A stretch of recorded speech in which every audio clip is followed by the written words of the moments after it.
এই সৎ কাজের গুরুত্ব কতটুকু একটা হাদিস বলে আমি শেষ করে দিচ্ছি।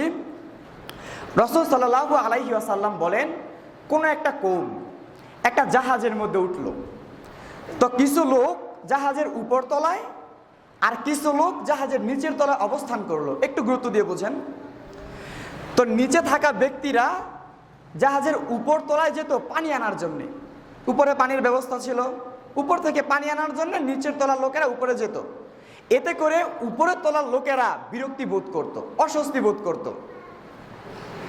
এরপর নিচে থাকা ব্যক্তিদের মধ্য থেকে একজন কি করলো, হাতের মধ্যে একটা কুঠার নিয়ে কুড়াল নিয়ে জাহাজের যে তলাটা আছে এটা সে খুঁড়তে থাকলো।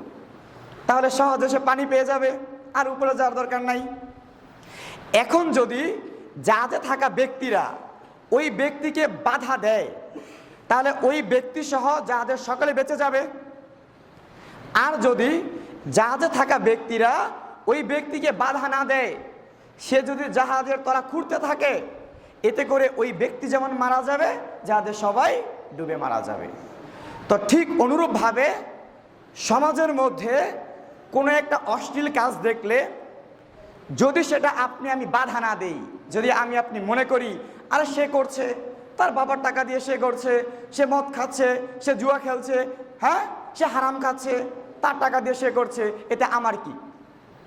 তো এই যে অশ্লীলতাগুলো রয়েছে, এইগুলো যদি আমি বাধা না দেই, সে যেমন ধ্বংস হবে, তার এই অন্যায় কাজে আমাদের সন্তানরাও তার সাথে যুক্ত হয়ে এই অপরাধ করবে এবং তারাও ধ্বংস হবে।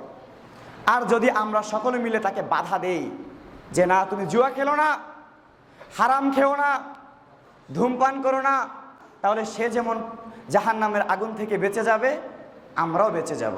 তাই আসুন এই হাদিস থেকে শিক্ষা নিয়ে আমরা আমাদের সমাজের মধ্যে সৎ কাজের আদেশ দেই, নিজে সৎ কাজ করি, অন্যকে অসৎ কাজ থেকে বিরত রাখি, নিজেরাও বিরত থাকি। আল্লাহ সুবহানাহু ওয়া তাআলা আমাদেরকে সেই তৌফিক দান করুক, আমিন। এ বলে আমার সংক্ষিপ্ত বক্তব্য শেষ করছি। ওয়া আখির দাওয়ানা আনিল হামদুলিল্লাহি রাব্বিল আলামিন। আসসালামু